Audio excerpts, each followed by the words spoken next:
அசைத்து இசைத்தது வளைக்கரம்தான், இசைந்து இசைத்தது புது ஸ்வரம்தான்.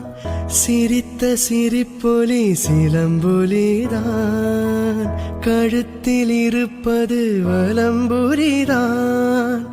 நினைக்க மறந்தாய் தனித்து பறந்தேன், நினைக்க மறந்தாய் தனித்து பறந்தேன். மறைத்த முகத்திரை திறப்பாயோ, திறந்து அகத்திரை இருப்பாயோ. இருந்து விருந்து இரண்டு மனம் இணைய உன் பார்வையில் ஓராயிரம், உன் பார்வையில் ஓராயிரம் கவிதை நான் எழுதுவேன் காற்றில் நானே. நிதமும்